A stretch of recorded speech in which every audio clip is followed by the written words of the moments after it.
Yo, yo, yo, what is up? What is up? It's Keen. We're back in the building with the second episode of the Philly Talk with Key. We got a great show for y'all today. We got the NFC East, the best division in football. We got the round table going on. I'm your host for today. I'm not going to be the analyst today, but we got some great content creators who represents each of the teams in the NFC East. And I'm going to start with my guy, the Cowboys fan. We got Cole's Cowboy. Cole's, what is going on, man? What's good? Good. Appreciate you having me on. No problem. Down representing the Philadelphia Eagles. We got my guy, Cool McCain, is in the building. What's going on, Cool? What's going on? Let's go Philly. 2 in a row, baby.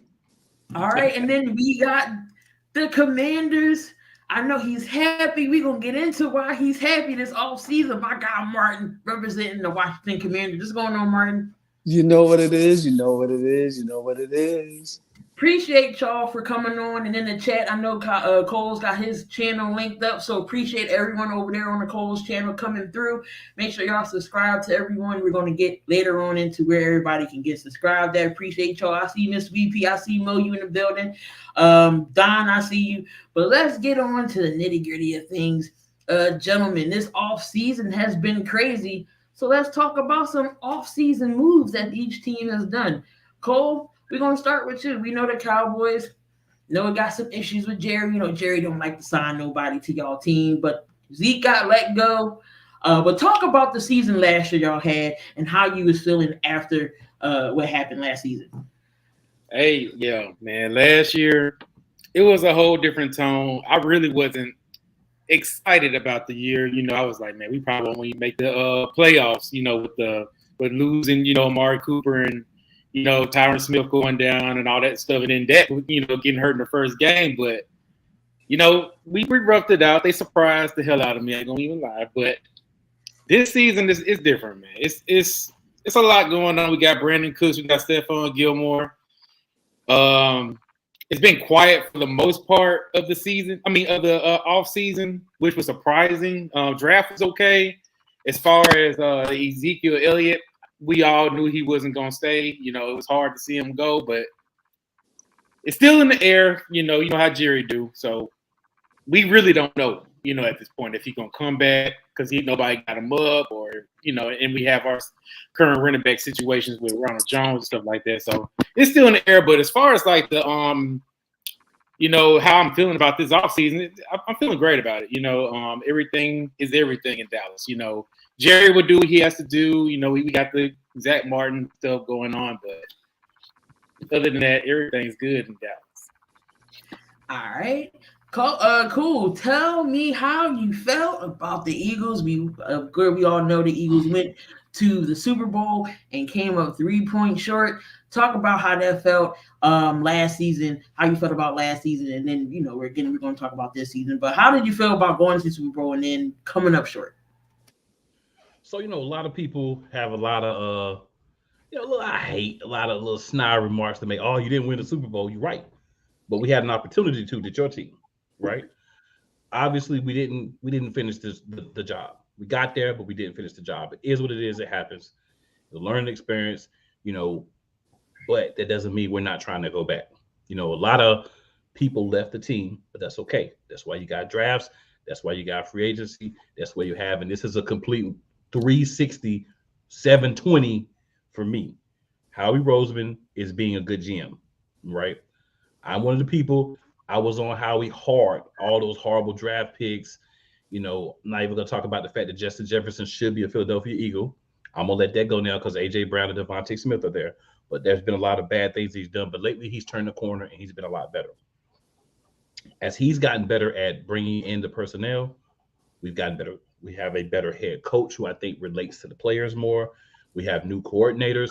Definitely needed a change on defense because the lack of a proper defensive coordinator, a guy who knew what the heck he was doing on the defensive side of the ball, cost us last year. I lamented on it last year. If you go watch the Eagles Elite podcast, any episode talking about last season, you will hear me talk about the man who now will remain nameless. He's only referred to as JG if there is anything that needs to be said about him, the trash ex-defensive coordinator that we have. So Arizona, you got a guy that is garbage. Good luck. I'm glad we got rid of him and jettisoned that trash from the team. So that's how I feel about last season where we got. I'm excited that we did better than most people believe we would do that we're not Eagles fans. So there's only one thing we can do to get better. We got to get their back and we got to win. All right, Martin, how did you feel about how the way your season ended? Well, I mean, the biggest acquisition is Airbnb. Just knowing that we really needed an offensive coordinator, and especially with the talent on this team.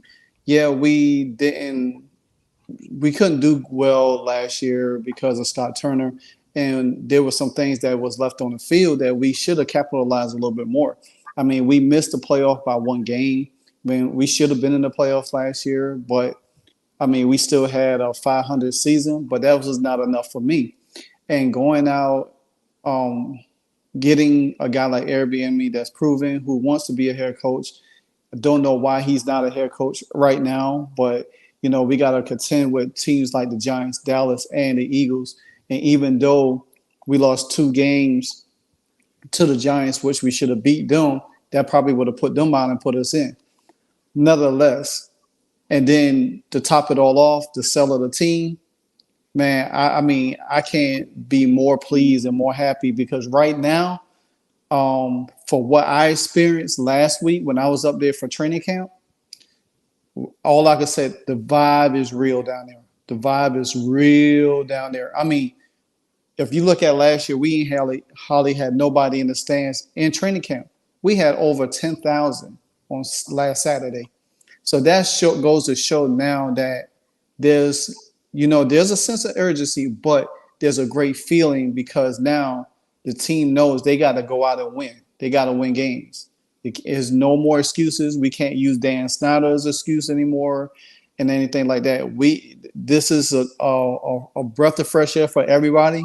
So now we got to go out there and capitalize on it. Definitely big facts. You coming into the draft, you guys drafted pretty well. Got Jahan Dotson last year.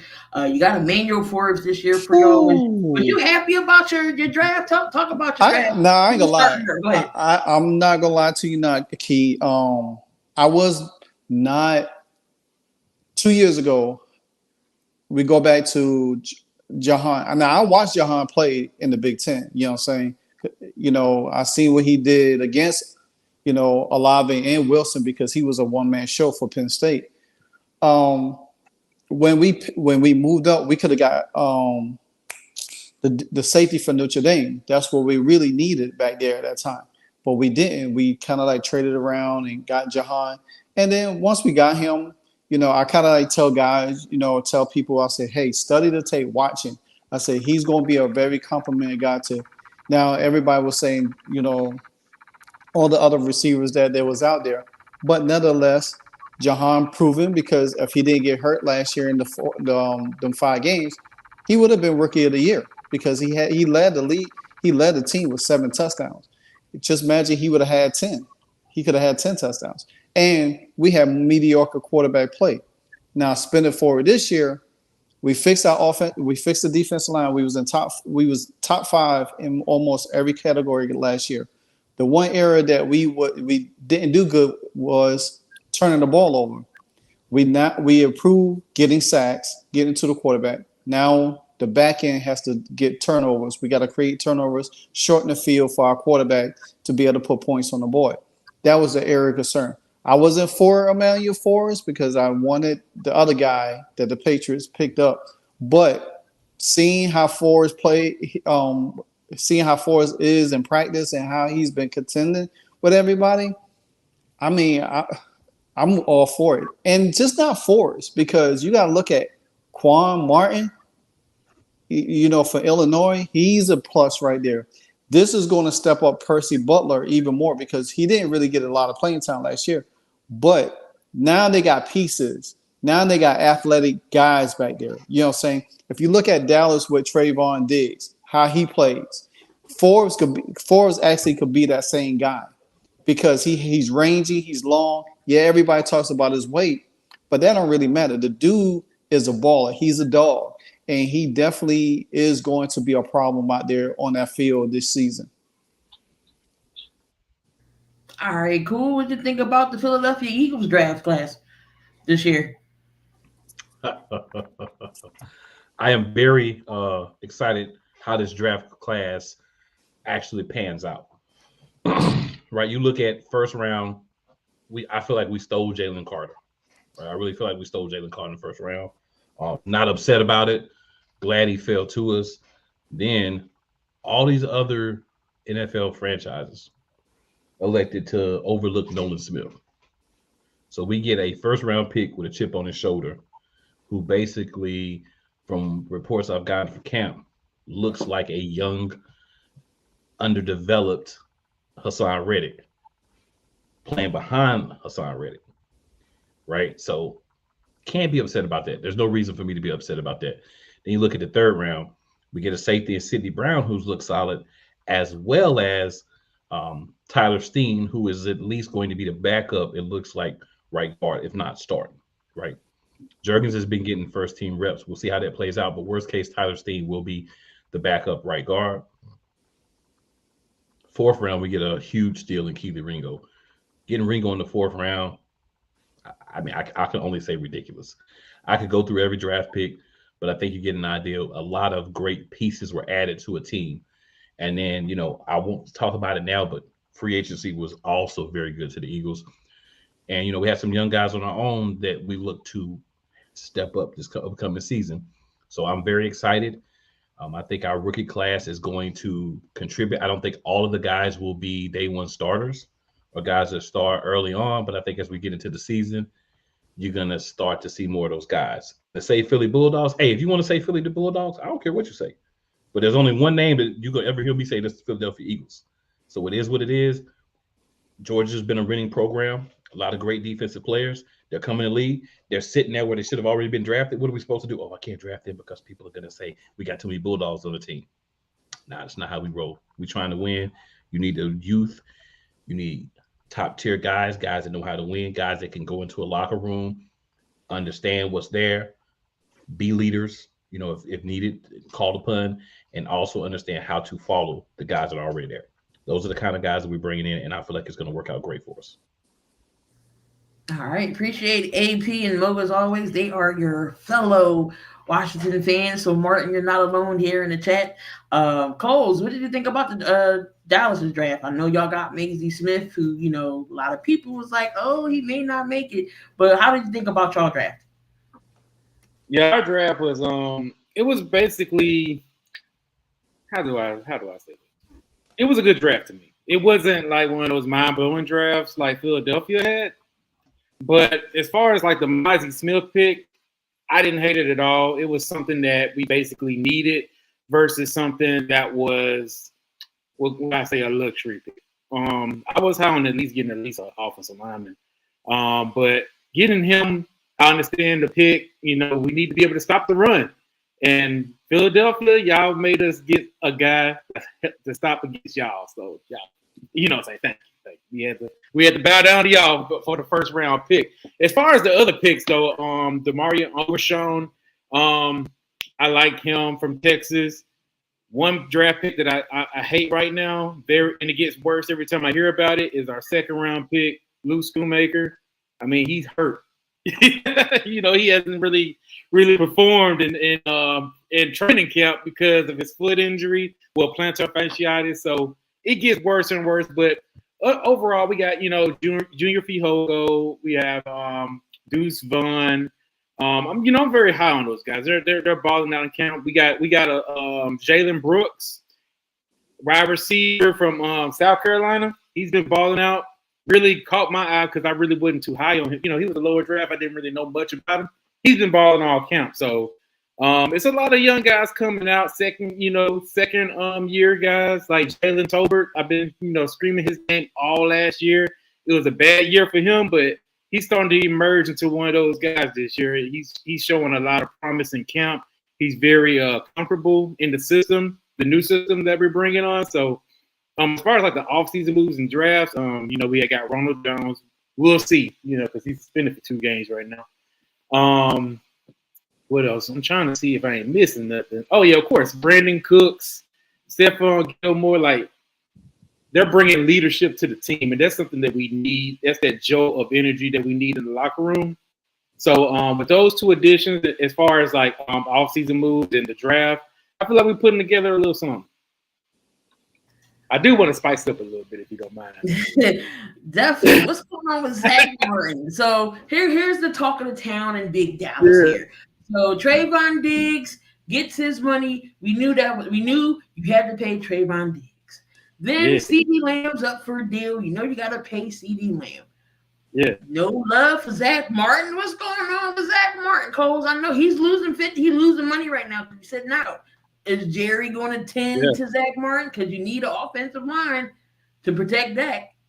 Let me tell you something. Jerry Jones is playing a game, a very dangerous game, might I add. I think he got a little leverage, but not most, because Zach Martin is a Hall of Famer. In my opinion, he's the number one guard in the league right now. I want him to get his money.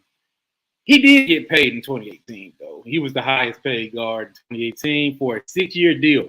So he still got a couple of years left on his contract, but I believe Jerry is basically playing a game of chicken with Zach Martin to see who's going to cave first. But I believe they're going to – one thing about them, they'll go through all these loops and stuff and they'll eventually cave in and pay. They did that with Ezekiel Elliott, and this is not the first rodeo with Zach Martin doing this. He done it before, and they caved in and paid him. I believe, hey, they probably like, it's training camp. This dude's a veteran. He really don't need to be there. Maybe we can just bubble wrap him, keep him from getting hurt in training camp, and he'll be ready to play week 1. That's basically how they play these games. As far as Trayvon, he deserves his money. I'm glad he got it. All right, now the Eagles got to definitely see Stephon Gilmore and Trayvon Diggs twice a year. Y'all did beef up the secondary with Gilmore. I do agree with that. Now, cool over with the Eagles off season. You know how he's still working his magic as of today. He got rid of Davion Taylor because he stinks. And what does he do? He cooks up Zach Cunningham and Miles Jack. Talk about the signings that Howie Roseman still continue to do. Well, the thing about Howie is the last couple of years, he's been really well with doing something that makes a lot of sense. And that is simply getting guys at a good deal at the right time, right? Getting guys to bring in to have a possibility to make the team.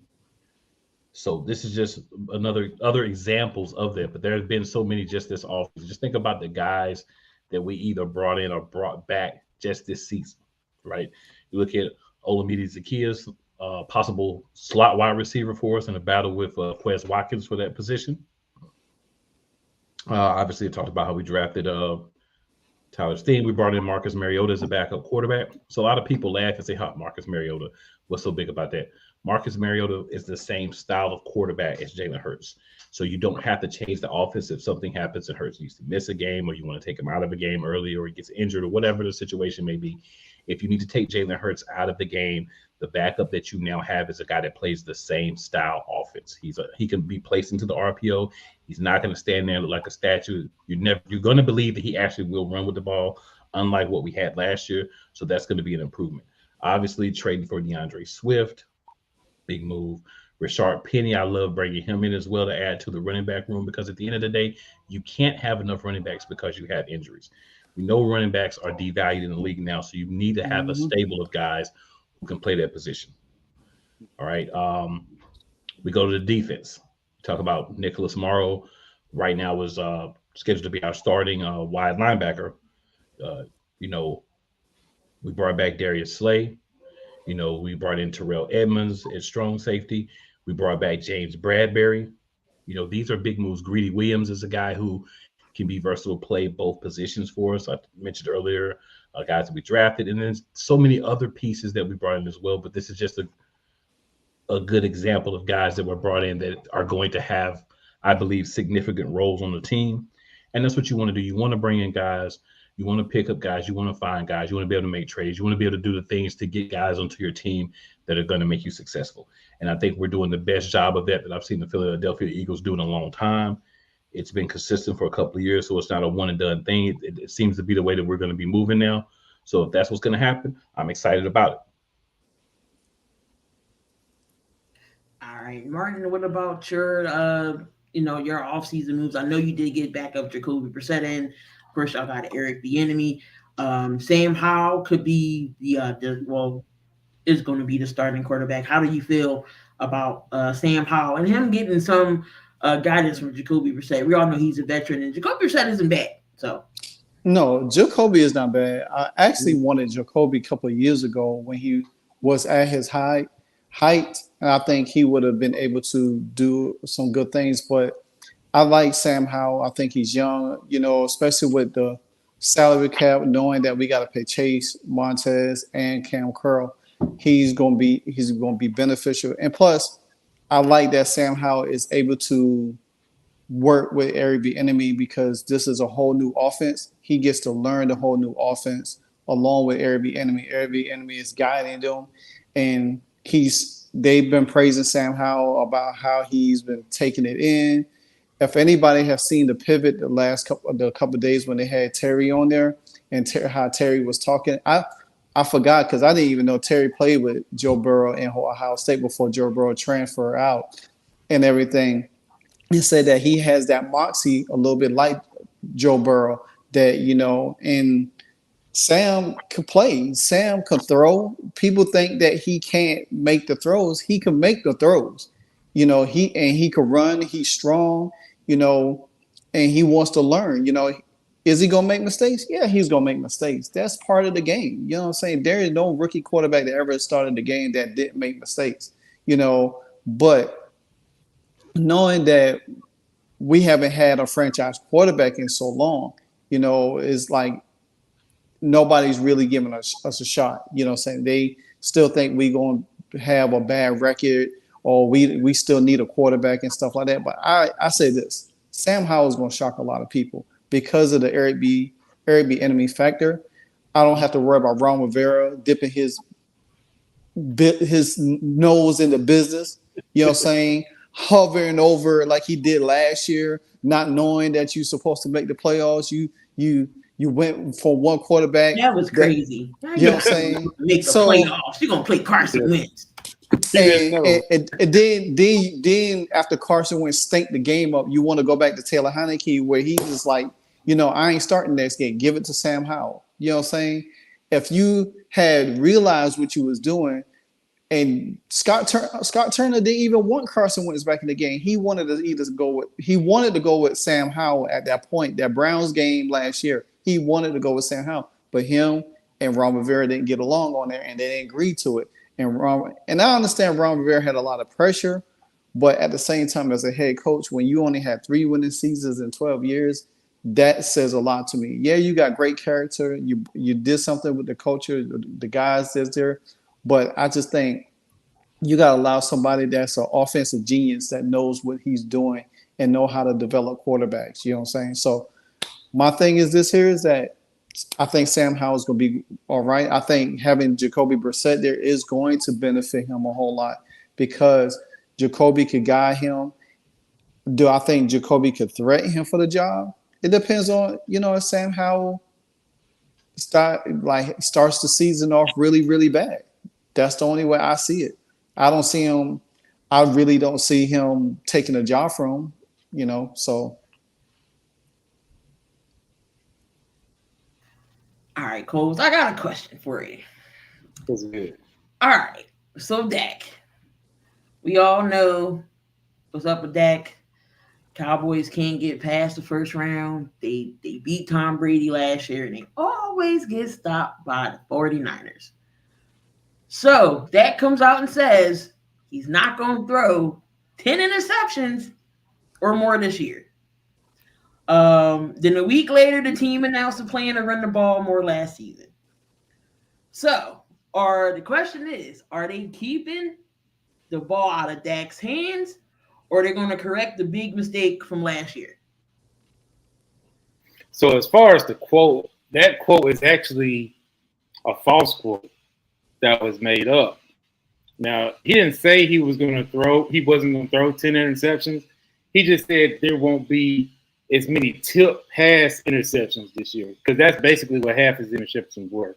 But, interception in our world. But as far as the whole Mike McCarthy want to run the ball more, stuff like that, this is just basically where I go off of how Mike McCarthy has been since he's been our head coach. Mike McCarthy is a very, very, very big liar. He lies about. You can't take nothing that he says and cash it to the bank because he lies. He lies to us, and I believe he's lying as far as he wants to run the football more. With the weapons that we have, we got Brandon Cooks, we got Michael Gallup, and we got CD Lamb. And from what I've been seeing in training camp, Dak been airing that ball out. Now, I believe he is going to run the ball because Schottenheimer, Brian Schottenheimer, that's his MO. He runs the ball. He's a good. He handles the run games perfectly fine. And I'll get into Brian Schottenheimer because I believe he might start calling plays half of the season. I believe Mike McCarthy will start off calling plays just to see how it goes. And if he gets to the point where I need to focus on game management a little bit more, hey, try to go ahead and pick up the play calling. That's something that he might go ahead and do depending on how the situation is. But I believe they're going to establish the run to open up for the pass. Lighten up them boxes, basically go off of Prescott's strengths, which is play action pass. Plus, they also been adding in a lot of RPO into this play game. So that means Prescott is going to run the ball himself more like he did when he first came out in the league. All right, cool. This question is for you. Now, what do you say to the people who says, oh, Jalen Hurts is a running back. Oh, he can't throw the ball. What will Jalen Hurts prove this year? Jalen Hurts won't prove anything this year. Jalen Hurts proved everything he needed to prove last year. If you still have the audacity to try to say that this man is not an NFL quarterback, you don't know football, period. Now, if you want to say that he needs to improve, he needs to get better at doing those things, I can accept that. But to say he's not an NFL quarterback and he's a running back, you don't know football, and your opinion just doesn't matter to me or anybody that knows football. Oh, point blank period. Do you think point blank period? Do you think? Hey, drop the mic on that one. Golly. So do you think the Eagles can possibly get back to the level they was last year? I'm not saying an undefeated season. Not saying we did start off 8-0. I'm not saying that, but do you think we can get back to that level? Maybe possibly getting back to Super Bowl. I do, because I think we're hungry. I think we're embarrassed as a team. We've heard a couple of people come out crying even lately. So I think there's still some emotion involved. I think there's a lot of motivation because there's not been a lot of teams. I believe there's only been maybe one in the modern era that has lost the Super Bowl, came back, got back to the Super Bowl, and then won. So I think this is an opportunity for us to say, hey, we know what we did last year. We know we came up short. QB won and got paid. We got the weapons. I think we're going to be a little bit better at wide receiver because I think whoever wins this battle for the third wide receiver is going to be somebody who's going to catch the ball, not drop the ball, and not get up and make bad plays. It's going to be a guy that can make plays for us in the passing game. So I'm excited because I think we're going to be a little bit better offensively. I think just like last year, it's going to take a little time for the defense to gel. There's a harder schedule, so we may not win as many games. But I still think we are the number one seed in the NFC. I still think we're going to the Super Bowl, and I still think we're going to win it. All right. So, Martin, here's my question for you. I know all of Washington is happy about Mr. Dan Snyder getting out of here. So tell me how the team is feeling now that evil cloud is gone. What does the team feel like now that they got Josh Harris and as an owner now? Like I alluded to earlier in the show, I went down there last weekend, well, a weekend ago. I was down there for 2 days for both of the training camp, Friday and Saturday. And just the vibe, the people was it's just something that was my first training camp because I done been to football games. I done seen them play in person, but just that atmosphere was totally different.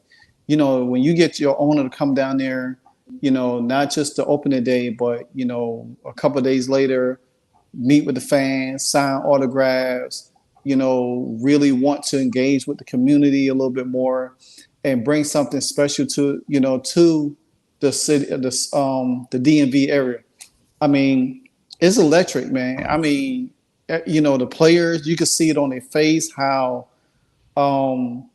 they ready to they ready to explode. It's like this team is like ready to take off. We got talent. We probably ain't been managed well. We probably ain't been under the right guidance well, but this team got talent. I mean, just standing next to Chase Young, it was like standing against Shaq. I mean, it was like literally crazy.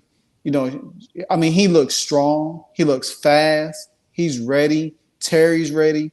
Brian Robinson, who I took a photo with, actually me and him friends on Facebook, and we kind of like talked to him a little bit, so these guys feel relieved. Ron Rivera feel relieved. I mean, Ron Rivera was so tense last year. Now he's relieved. So having Daniel Snyder hover over this franchise for over 20 plus years, man, when I'll go back and say, hey, when he took over the team, when Marty Schottenheimer was the coach and we had a good team in place the following year, that could have been our Super Bowl year. The year when we drafted RG3 with Mike Shanahan, before RG3 got hurt, that could have been a Super Bowl year for us. We could have literally had 2 Super Bowls under Dan Snyder if he had stayed out the way. He messed the team up from day one when he took over. And this team never recovered. We had some good moments. Then you had this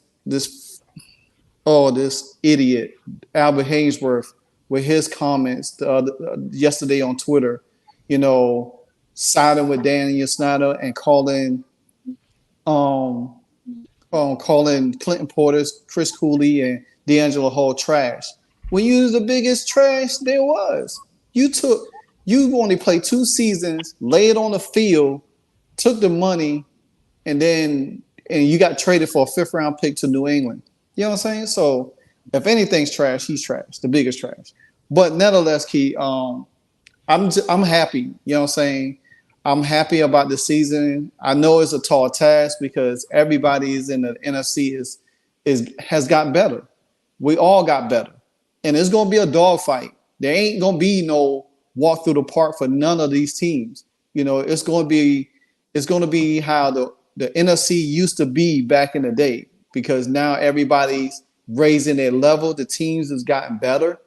It's going to be the fight to the finish. And honestly, if we handle our schedule, not against each other, but the other opponents, I could still see all 4 of these teams making to the playoffs. It was damn near close last year. You know what I'm saying? So, and if you look at the NFC, who's over there that really could deal with all 4 of us? Not really much that's over there. So I think Washington's in a good position. Like I said, because of the defense. I think the offense is going to shock a lot of people because we're going to be able to do things. And like they were saying, like RPOs and all of that stuff. We got shifts, a lot of RPOs, a lot of the same things that Kansas City was using with Patrick Mahomes. I think we went more in depth with it because of the playmakers that we have. I think we have better playmakers than Kansas City have. They just probably had the better quarterback and the better tight end. But I think overall we have a better playmaking wide receiver, tight end, and running back core.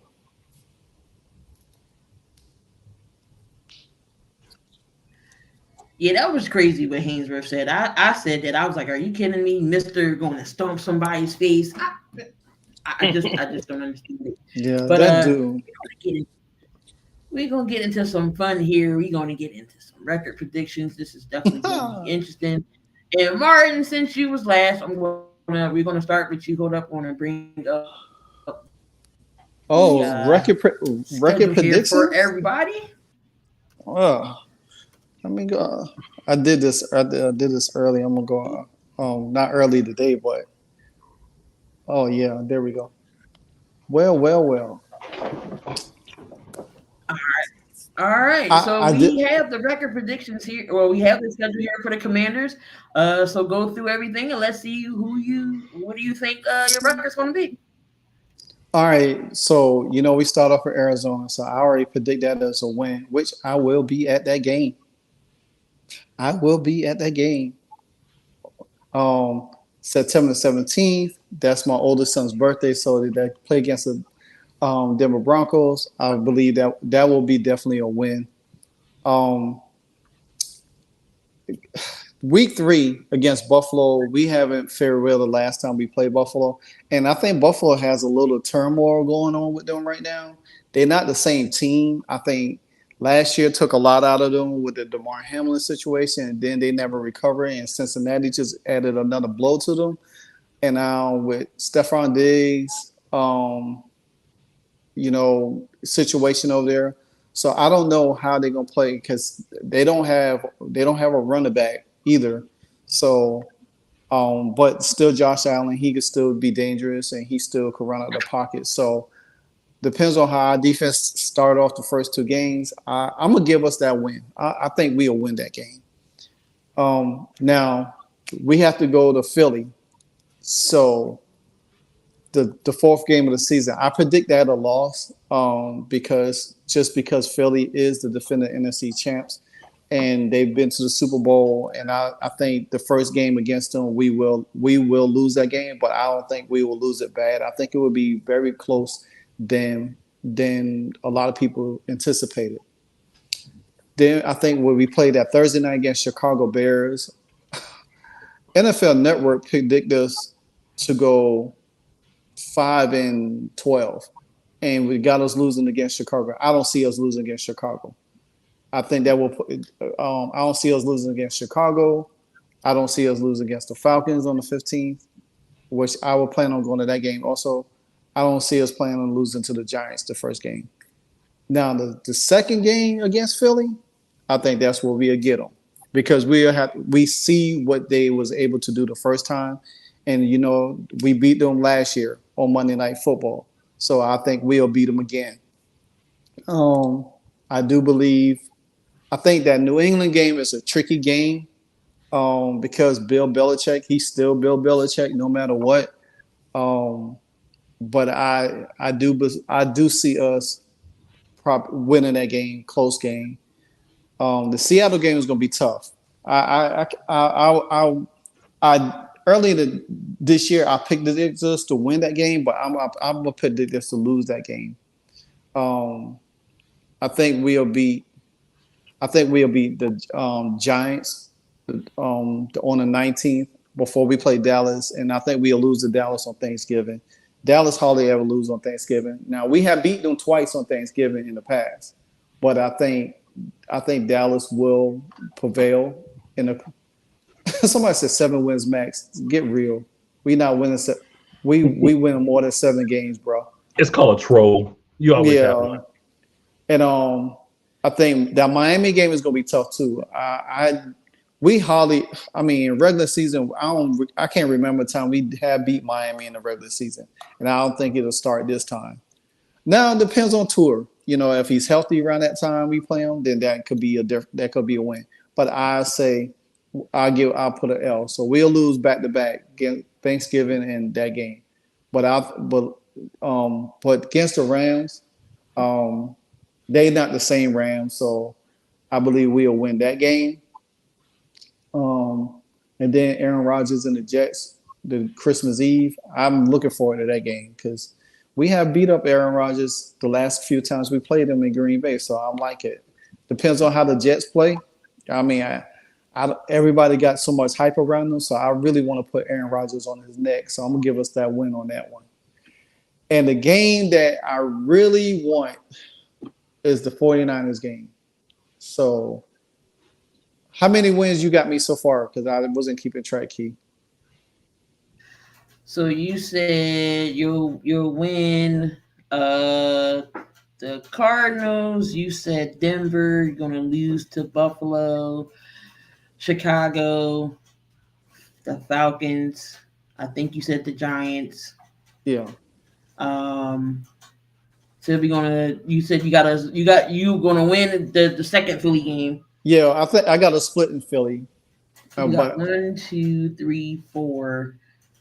I think you said both Giants games is gonna win. 1, 2, 3, 4, 5, 6. You're at 7 right now. 7. All right. And then I said what? I said we'll beat the Rams, That's 8. and I do believe we'll beat the Jets. That's 9. We'll lose the 49ers, and we beat Dallas last game of the season. So you got them going 10-7. Yeah, that's my prediction. Now, I got them going 10-7, but no more than 11-6, because anything can happen along the way. Like I said, that Miami game is tricky. That could be a different challenge. You know what I'm saying? So that's how I got them going 10-7 so far. I don't see them missing the playoffs. They'll win 2 games over 500 from last year. They was 8-1, which they should have been. They should have been 10. They should have had 10 games last year. But nevertheless, I got them winning 10 games this year. All right. So we got the Washington Commanders going 10-7. So Mark thinks they're going to go 10-7. All right. So we got next up here. Cool. We going to go with you with the Philadelphia Eagles. So give me a second to put my screen back up here.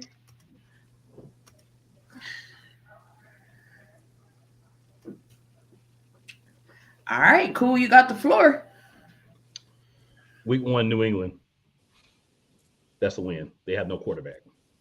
Week 2, Thursday night primetime game against the white Dak Prescott, who choked his game plan. 2-0. Week 3, Tampa Bay, no quarterback. That's 3-0. Week 4 against Washington. That's where we trip up. That's the trip up game. So I got us losing to Washington the first game. All right, Rams, that's a win. Jets, they're going to be better with Aaron Rodgers, but we're still going to beat them. Miami, I've got that as a loss. Washington the second time, we're not going to lose to Washington twice. I got that as a win. I got Dallas as a win. Then we got a bye. I got Kansas City as a loss. I got Buffalo as a win. I got San Francisco as a loss. I got Dallas going 0-2 against Philly this year. I got us beating Seattle. I got us beating the Giants the first time. Arizona's going to have nothing to play for about week 17 except for the number 1 pick. And then I got us losing the Giants week 18 because we have nothing to play for. And if my mathematics serve me correct, that's 13-4. Oh, got us pushing 13-4. Okay. And obviously, injury can change this. Injuries sometimes happen. But without injury, that's where I see the Philadelphia Eagles. All right, Coles, you are up. Let me get your schedule up here, sir. Give me 1 second. I like that last comment that guy LA posted up there talk about there's no way we win 10 games. I am a betting man, so I got 10-7 for y'all. I see 10-7. Real talk. Yeah. I wonder who his team is. I hope it ain't the Giants. All right, Cole, the floor is yours, sir. What is your record prediction this year? All right. Let's see. All right, so I got us beating those stinky Giants. So that's 1-0. The Jets, now I know what people going to say. Aaron Rodgers, all that crap. I believe we get Aaron Rodgers this game. I believe, he still got to get his pieces together with, his young receivers, and they ain't got no offensive line. They don't have no running game right now. They don't. Mm-hmm. We getting Aaron Rodgers that day. That's gonna happen there. So 2-0, Arizona. I ain't gonna even finish them. We gonna beat them. Patriots. They come to our house. They don't play. We gonna beat them. They got Mac Jones. San Francisco. San Francisco may be the game that we lose. I believe we might lose that game if I pick it. But we're going to go down to the Chargers. That's going to be the Kellen Moore Bowl. We're going to beat them. And then we come back home to L.A. The Rams, That's a 1 o'clock game. We're gonna beat them. Eagles, we're gonna lose to them at home. Giants, sweep. Panthers, we gonna win. Washington at home, we gonna win. Seattle, they come to our house, we gonna beat them. We're gonna beat the Eagles, but we're gonna lose to the Bills because we go to Buffalo. I believe that we could we gonna beat the Dolphins. Not gonna happen. The Dolphins will be a win. The Lions could be one of our trick games that we lose. To be honest with you, I believe that might be a game that they might sneak up and beat us, and it will end up by beating the Washington. How many did I have? 1, 2, 3, 4. Yeah, so 13-4. So, I just want to say real quick, it's hilarious. What's your- People in the chat is talking about that we were delirious, me and Martin. Wow, my man, the Cowboys fan, was picking. He made like 2 picks, and then he's so realistic. Yeah, that makes so much sense. He only had made 2 picks. What are you talking about? Do better. what happened? No, I was saying some of the people in the chat, they're like, yeah, he knows what he's talking about. Yeah, I'm like, my man ain't made but 2 picks. How does he know what he's talking about? He doesn't know what he's gonna say yet. Yeah. Coles, what you got? What you got the Cowboys going? I think, let me see. I got a pick back. So I got to lose to the 49ers, 1 on Philly, 1 against the Bills, and 1 against the Lions. I got to lose in 4 games.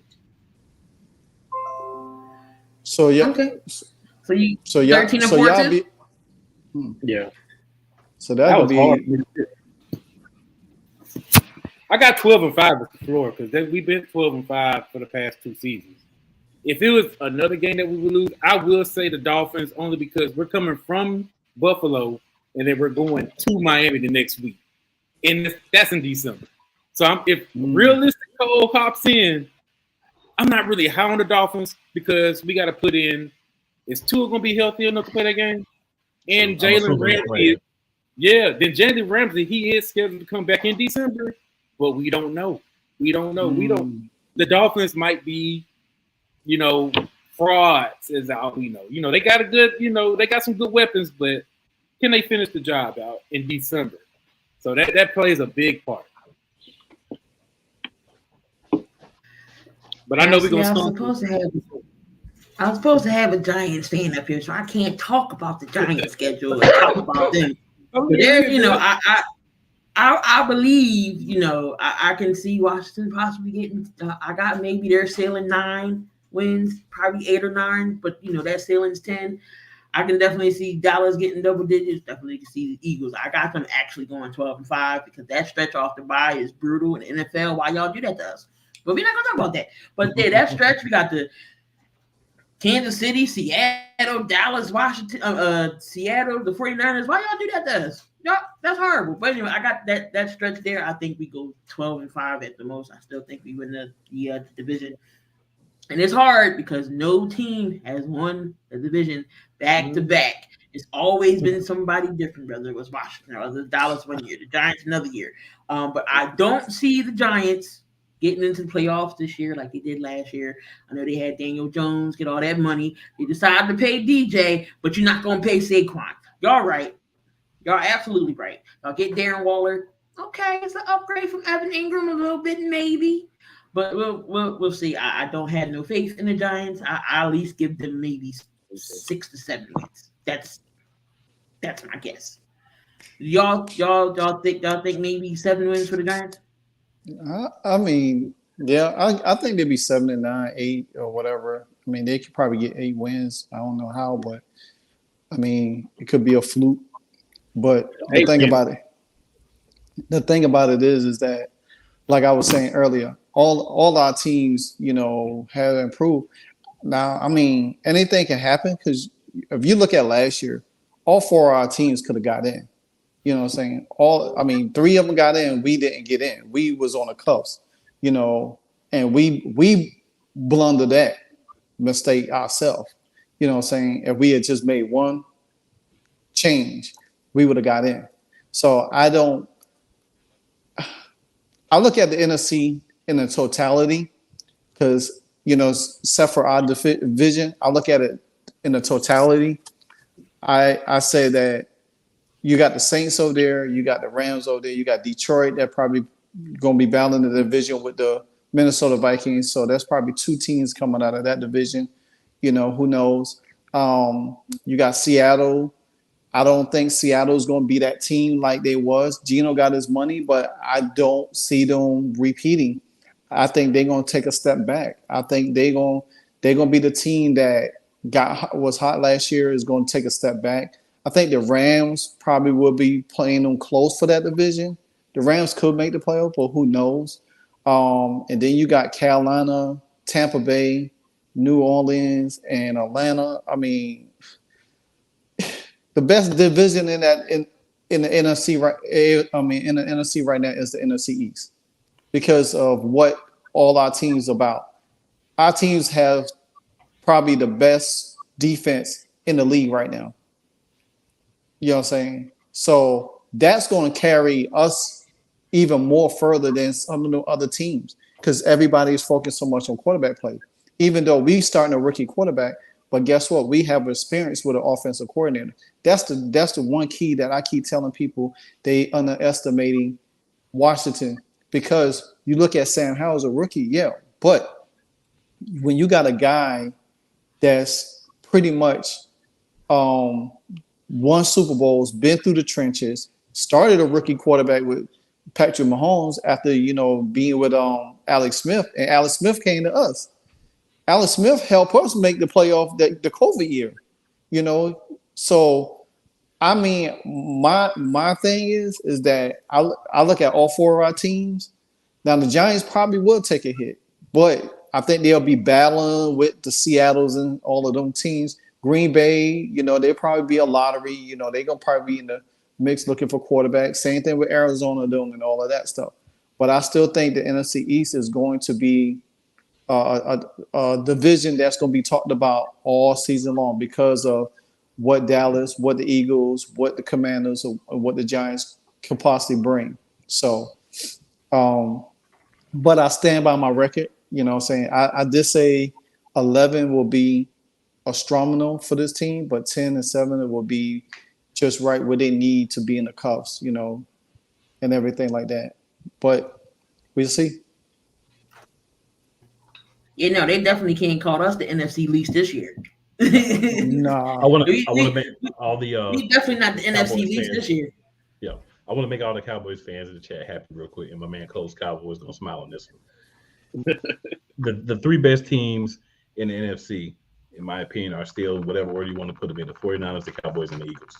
Right. So if you want to get to the NFC Championship game, and ultimately the Super Bowl, you're going to have to take out at least one of those teams to get there. Mm-hmm. More than likely 2. So the rest of the NFC, I do see some improvement in certain places, but I see some of those teams that could have kind of been the ones to kind of challenge, not really get stronger. Like you look at Minnesota, for example. You got a guy that has been a spot starter and played really great in spots, but then you depend on him to be a bell cow back, right? And then honestly, if you have a run heavy team, you better have multiple running backs because all these running backs are seeing how they're not getting paid. Mm-hmm. So you better have 3 or 4 guys because any one of these guys could, tweak something real quick and be like, oh, I can't play for 3 or 4 weeks just because I ain't gonna pay me when it's time to pay me anyway. So the teams that are deep, the teams that win the games that they're supposed to win and win a couple of games that people think they shouldn't win on the national level, those are the teams that are going to be at the top. And I think, again, those 3 teams are still going to be Dallas, Philadelphia, and San Francisco. There's going to be other teams that can come up or fall down. It just all depends on who's going to be those other 4 teams. Mm-hmm. I agree with that. I mean, it could be very well possible. You might see 3 teams. Depends, Washington really plays to their potential that they, can do. You could see 3 teams out the NFC East like last year. We're not going to see the Giants because they're not going. I mean, I forgot this. I forgot to mention the 49ers in that, but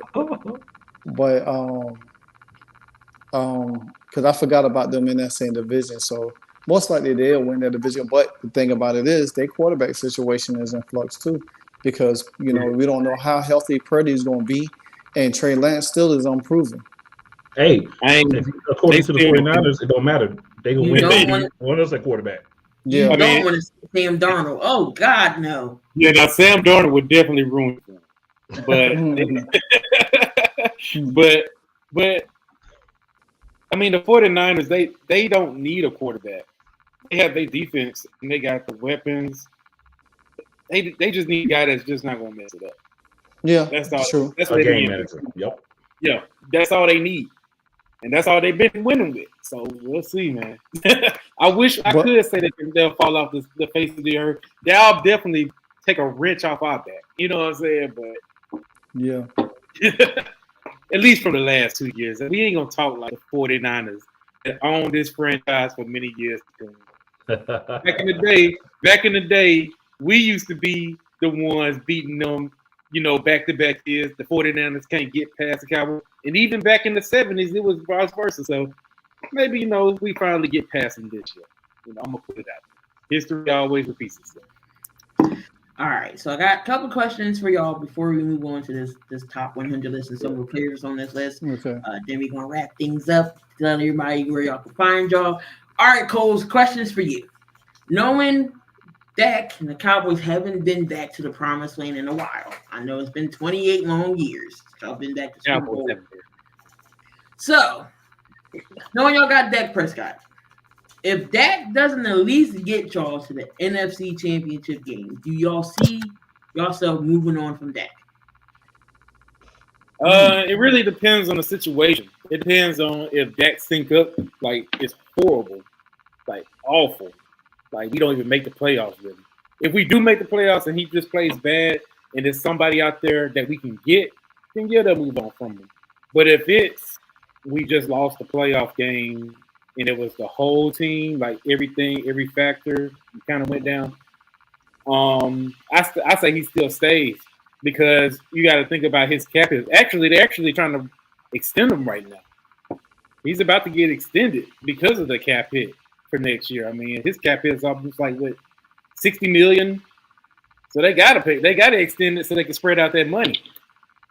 There's no Hall of Fame quarterback out there or a quarterback that did more than Dak out there to get.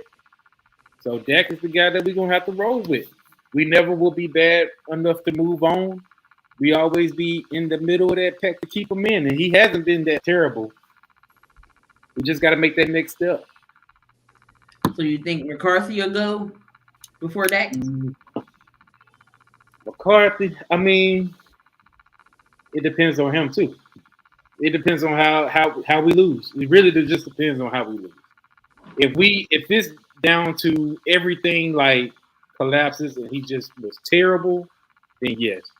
But let me ask you this: if we have, I'm not going to use the Commanders as an excuse because y'all would die for a playoff win right now. if we have like a middle of the pack team that makes it to the playoffs or haven't been to a playoff game that much, playoff success, and they had like a back-to-back 12-5 season, do you think that the quarterback or the coach will lose their jobs? They still been winning. Now I know in Dallas it's probably a little bit of different. It just really depends on how they are, and if a quarterback was available, basically that's all it is. No need of getting rid of him and getting somebody worse. I heard Chris Canty talking about we should get Kyler Murray. Now, what type of sense would it make for us to get Kyler Murray? I won't even get Kyler Murray. You know what I'm saying? He worse than Dak. So He's gonna be playing Call of Duty all day. Like right? I was like, y'all will Kyler hope. Murray like a he's toddler running athletic. around back there. Tyler Murray like a toddler running around playing. Right. You ain't lying.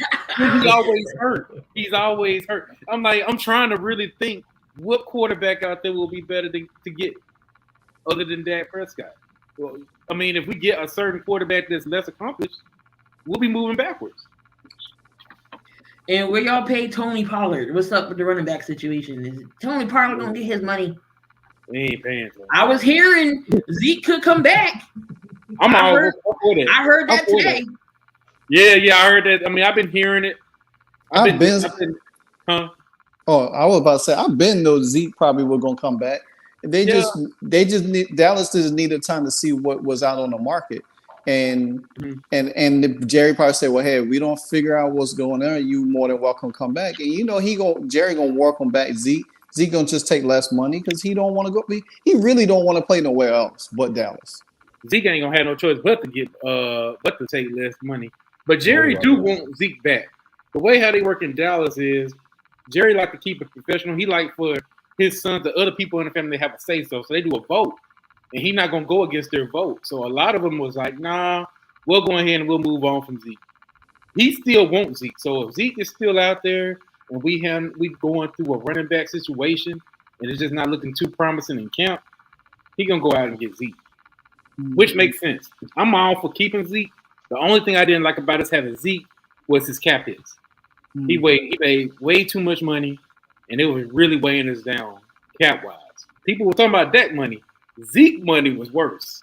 His cap hits, that was crazy, man. That was crazy. The running backs is in the situation they in is Zeke's fault and Le'Veon Bell.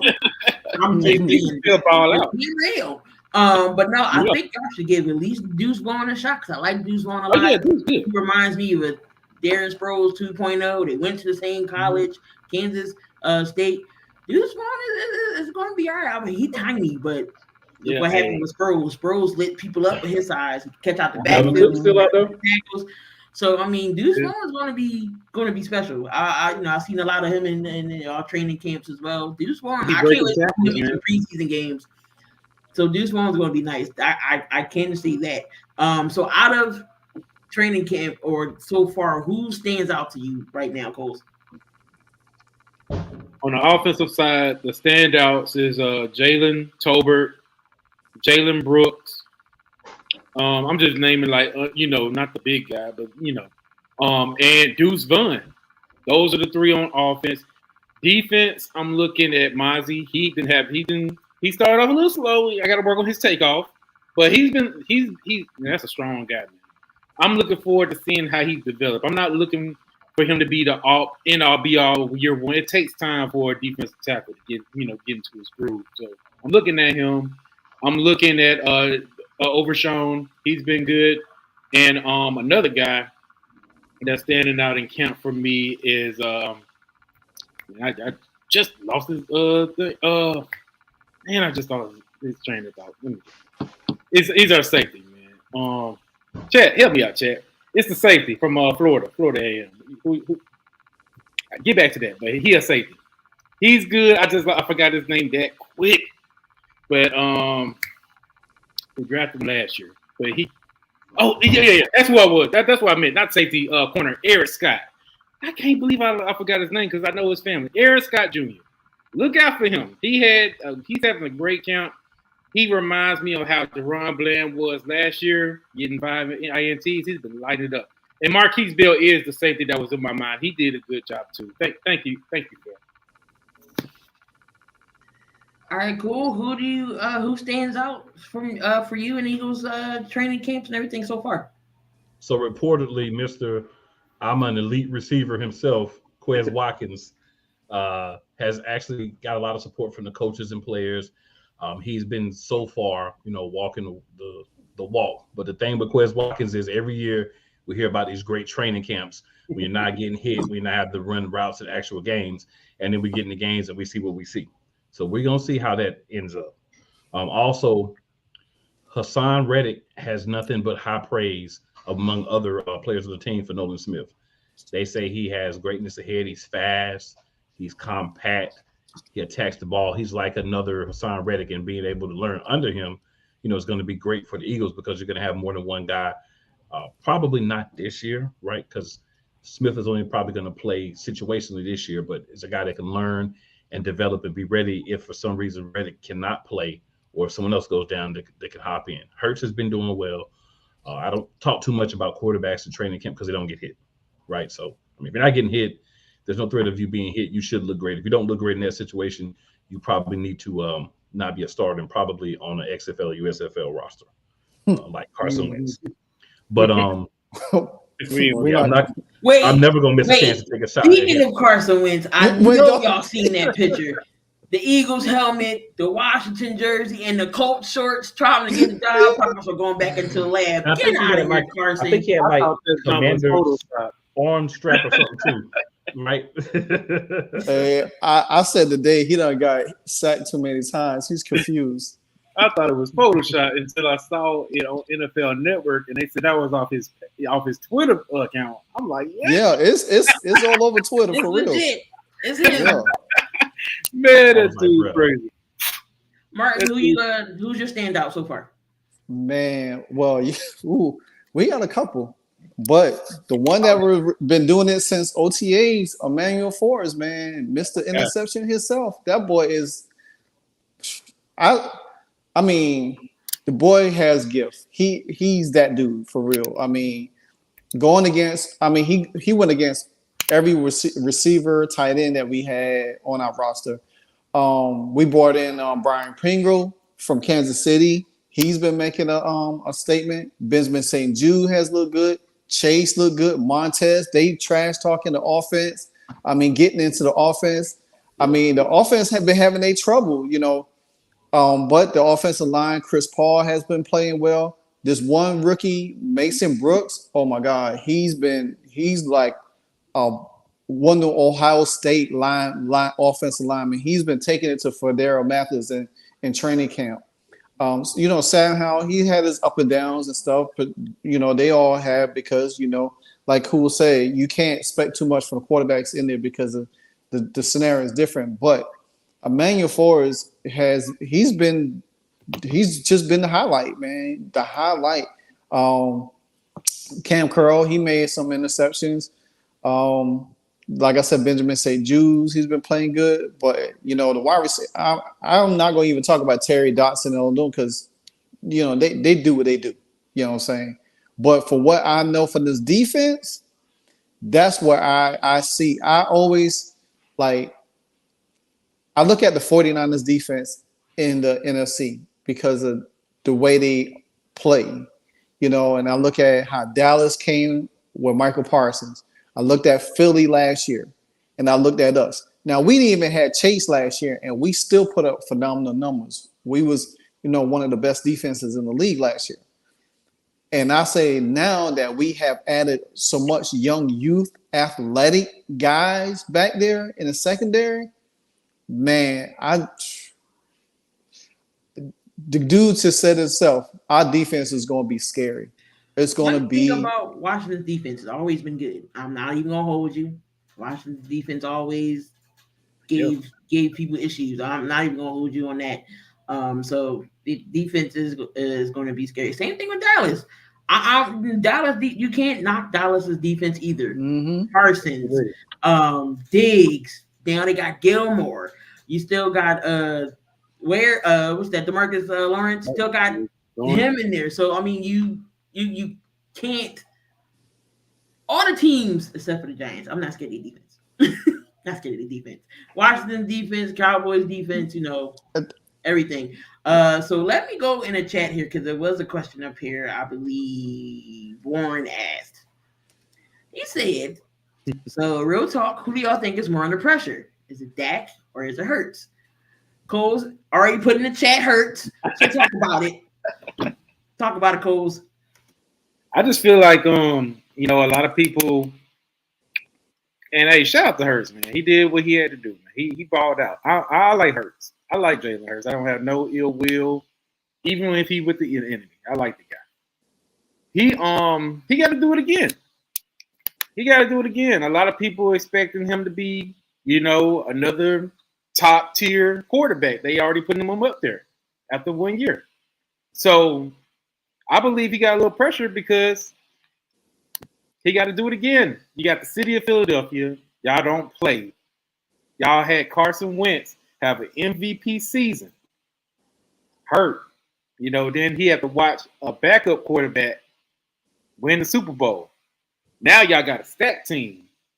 Jalen Hurts getting way more, you know, excitement than the guy that won the actual Super Bowl. Went to the Super Bowl, lost. He had a great performance, but then y'all still lost. He got to come back because expectations is high to go back to the Super Bowl.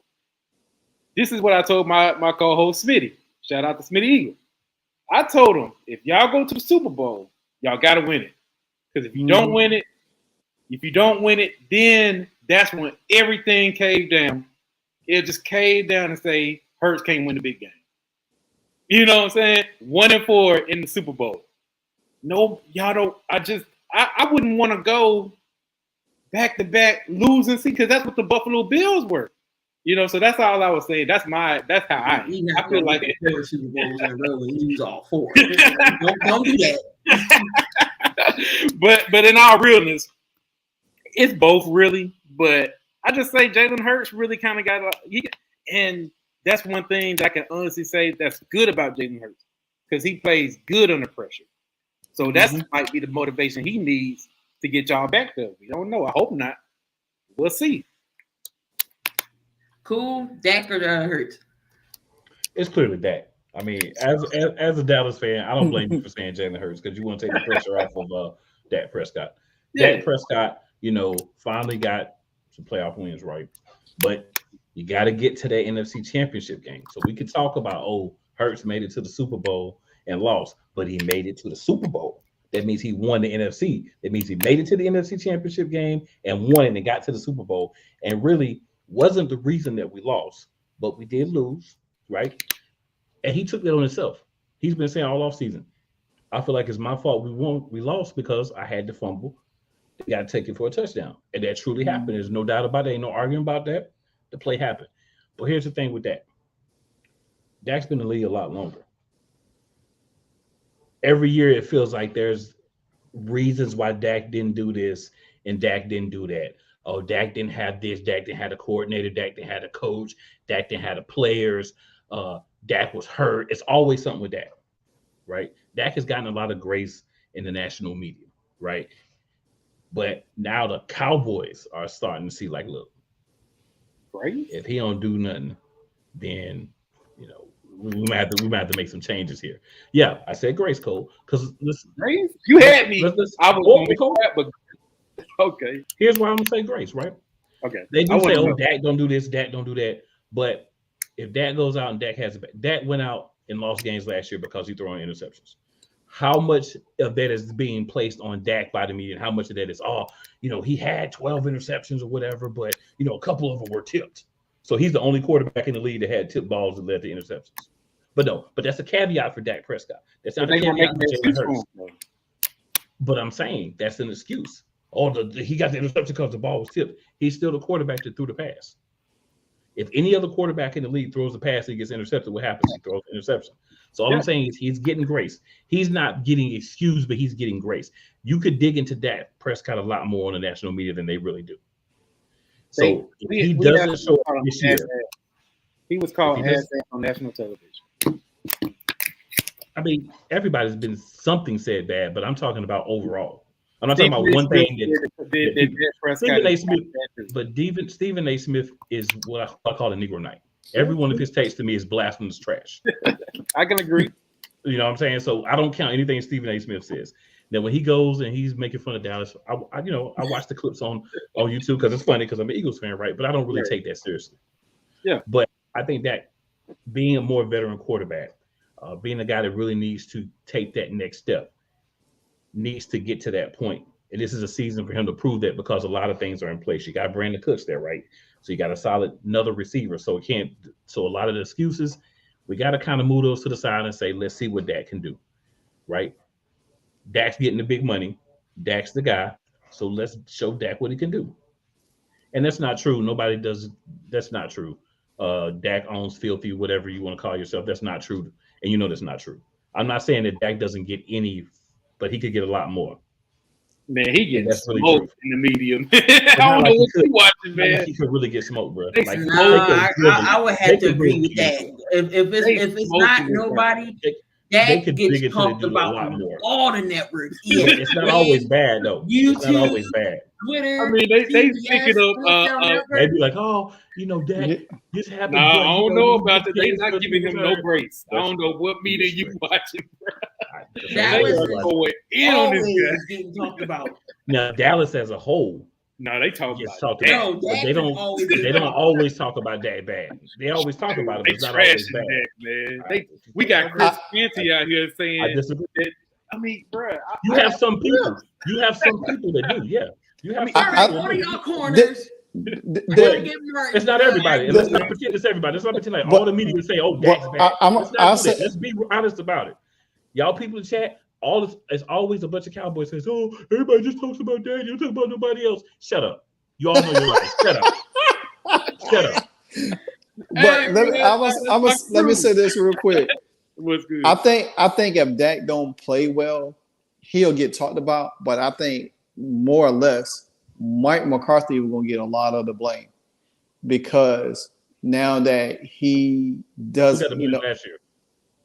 Kellen Moore. Kellen Moore got the blame last year. So therefore, but it's all Dak. Nobody get blamed but Dak. So therefore, that's just the same way. Like when Jason Garrett was there, you know what I'm saying? Where Jason Garrett at? You know what I'm saying? So I think and who was the quarterback then? Clever. It was also Dak, right? Yeah, but Dak gets all the blame. He got a coach job. He got a coach job. He was a scapegoat. So I think this year, I think Mike McCarthy, like my man Coles said, I think that if Mike McCarthy, he's gonna call the plays, and I think if he see the offense is struggling, I think he's gonna turn it over to Schottenheimer because he doesn't want that fire. Because if Dak struggles, they're gonna have to find a way to save Dak. You know what I'm saying? By implementing the running game a little bit more, do a little bit more play action for Dak. You know what I'm saying? I think I don't want to say Dak has hit his wall because I still think that the ankle injury did something to him. I don't know. I mean, I think last year was his first full year after that injury or the year before or whatever. Yeah, but yeah, so I mean, this year has to be a year for Dak to like, okay, you don't have Zeke. You know, if Zeke don't come back, you don't have Zeke. You are the guy. You are the guy. You know, and you know, a lot of quarterbacks in the league don't get criticized as much. You know, but at the same time, if things don't go well for Dak, I think the scapegoat will be Mike McCarthy. And so. Lamar, that's impossible because it's all Dak. Everybody talks bad about Dak all the time, so it's impossible to blame anybody but Dak because it can't be Dak. So it's impossible because according to everybody's years telling me, everything's Dak's fault. I mean, the media always says everything's Dak's fault, but we see coordinators get fired, coaches, and all this, but nobody says anything bad about Dak. People are trashing it. People say bad things about Dak, but it's not like everybody's saying bad things about that. You got people talking about the coaches. You got people talking about certain players on the team, people, all this other stuff. I'm not saying that nobody ever says anything bad about that. What I'm saying is for what he has not produced over his career, he does not get the type of negative talk that he could get because we've seen quarterbacks get drugged a lot worse than Dak Prescott in the media. So I'm not saying nobody talks about it because he is the quarterback of the Dallas Cowboys. So obviously he's going to be brought up. But he could be getting drugged a lot worse than what he has been with what he's produced in the postseason. Yo, cool. You know that the national media still talks about Dak Prescott's contract. He's not even the 10th highest paid quarterback in the league right now. Because he's a quarterback of the Dallas Cowboys. But why are they not talking about those quarterbacks? That could be anybody. Because they're not the quarterback of the Dallas Cowboys. They don't want to be America's team, but then every time somebody talks about the stuff on your team, you want to be, why are they talking about his contract? The contract ain't got to do with how you play on the field. No, it's about the one contract they need to be talking about is Kirk Cousins' contract. Yeah, Kirk Cousins, Kyler Murray, nothing. You know, those are high paid quarterbacks, and they got rid of Dalvin Cook.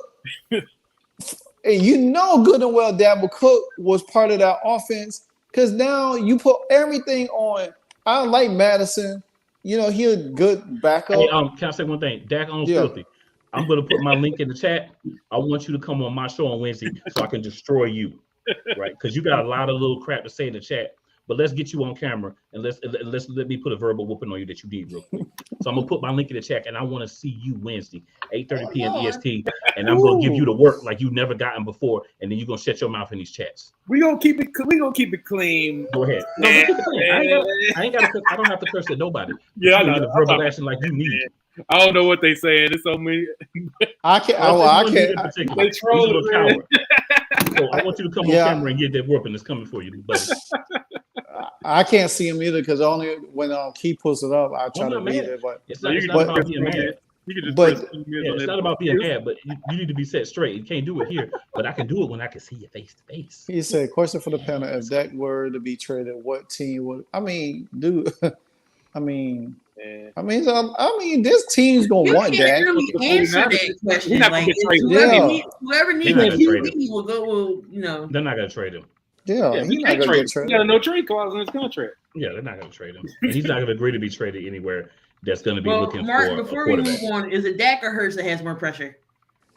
Ooh, man. Honestly, I'm gonna say both. And here's why. Because Hurts is the NFC East champion and he went to the Super Bowl. And if he's trying to get there, and I understand Hurts do play well under pressure and he's very calm, cool, collected. But if they don't make it back, what does that do to the team or his self-confidence? Not saying that it'll shatter it, but I think he's hungry enough. He's younger to get back there. You know what I'm saying? He went through every adversity when he was in college, which I seen him play at Alabama. I saw him play at Oklahoma. So I follow these guys, but I think the pressure to get back, because nobody has ever went back, is going to be, and they got a target on their back. Don't make no mistake. Philly has a target on their back. Everybody's coming for them. Everybody's coming for them. So with that being said, I think the pressure is on Philly. And also with Dak, I think the pressure is on Dak. I think he's going to have an MVP type year. He's going to have that year to get the critics off of him. He's going to have to put this team deeper in the playoffs. They don't get deep in the playoffs. They might get past the first round and that's it. Mike McCarthy and Dak going to have to find a way with Schottenheimer. They're going to have to find a way to get to the NFC East on the NFC championship game. They got to get to the next step because you can't have these great records every year, these 12-5s, 11-4s, or 12-3s, whatever the case might be, and then don't make it past the second round of the playoffs. And then the same thing, you added more pieces. You got a phenomenal defense over there. You done added weapons to your arsenal. Now it's time to go. You see what Philly did. They built around Jalen Hurts, and they got him. They've got there. Now it's time for Dallas and Dak to do that. If Dak start throwing out these interceptions, I don't care if they tip, they drop from the airplane or whatever the case might be, and somebody pick it off, they still count as interceptions. Dak gonna have to realize that he is the face of Dallas right now. He's the face of that team, and he's going to have to take it another step further. Just like any other quarterback, like Patrick Mahomes. Same thing that Josh Allen gonna be going through the same thing. Yeah. He's gonna be going through the same thing because guess what? They got that team built a certain way, and you can't get over the hump. And I said this, and I'm not trying to be funny about it. I said this: if Dak doesn't do it this year, going into that next season will probably be his final year. They're gonna find a way to move on from him. Because they're not going to continue to. Jerry going to keep going subpar. He did it with Tony Romo. He rolled Tony Romo until he had to draft a quarterback. I don't think Jerry waits that long with that in that same sense. If he'd see that there's somebody in the draft that he could bring in, maybe that'll light something under him. I don't know, but I think both of the quarterbacks had pressure. one more than the other though. I just got a quick question. I'm not saying Coles does it, but majority of the Dallas fans that I know, why do y'all always gotta run to the Super Bowls that y'all have to see on VHS and dust them off to see? Why do y'all always run to that narrative? Oh, we got 5 Super Bowls. So what? What does that? That doesn't mean anything. Patriots got 6. 49ers got 5. Pittsburgh got 6. Like, what? That doesn't mean because we got 5, we got to catch up. It doesn't matter. Like that narrative is so old. I'm sorry. I just had to put that out there. The narrative because we get tired of doing the VHS. We got one. We gotta say something to get back at y'all. Y'all talking about the tired of the bronze rings and VHS tape talk. I feel it. Hey. We get tired of hearing that. So we gotta tell y'all, hey, we got 5. Y'all gotta catch up to this. Y'all gotta come up there with us. But I mean, that's just how it is. You know, we hang. Now I witnessed 3. You know what I'm saying? I can hang on that one. Now the Cowboys the diehard Cowboys fans, I don't troll as much as the bandwagoner Cowboy fans. I'm like, well, how many did you see? Who's your quarterback? Like the Doles, I play them all the time. I get them. Now the diehard Cowboys fans, I respect the hell out of y'all. Like it's nothing but all love. We talk trash. That's all we do. It's nothing personal. I hate the ones that make it personal. You doing that? The ones that make it personal is the ones that are like, why you got to go so deep? We only talking about football. We will never be one of these athletes. We just rep the team and talk about them because we passionate about our team. Like, why do you got to go low blows, talk about people's families and this and that? And I'm a kid. You shouldn't have to go to blows for all that. But anyway, I just had to throw that out there. You know, y'all do gotta, take the VHS. You gotta put it in the VCR. They don't even make VCRs no more. Remember, you had to push the button to rewind it back on the VCR. But anyway, let's go to this top 100 list here. Starting off at number 94, Terry McLaurin.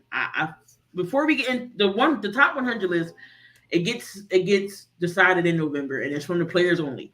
So there's no media, no fans. It's all players, peer-to-peers that plays each other all the time. They play against each other all the time. Can we talk about number 100? Huh? Can we talk about number 100? 94 was Terry McLaurin, and I ain't gonna lie. I thought he would be a little higher than that. That was kind of disrespectful to me. Martin, 94, Terry McLaurin? Yeah, that's all right disrespectful. I mean, the dude had 1,000 yards every season with no quarterback.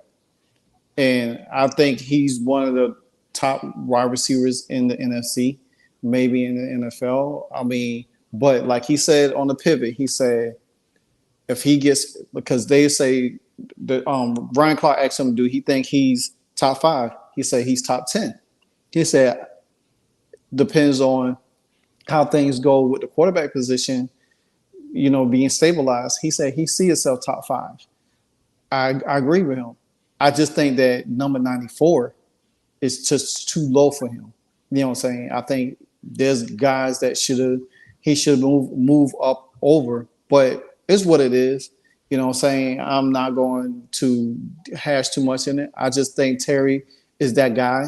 He's going to prove himself. He's that dog. We seen him play. We don't see him burn people. We don't see him catch over people. We know what kind of guy he is.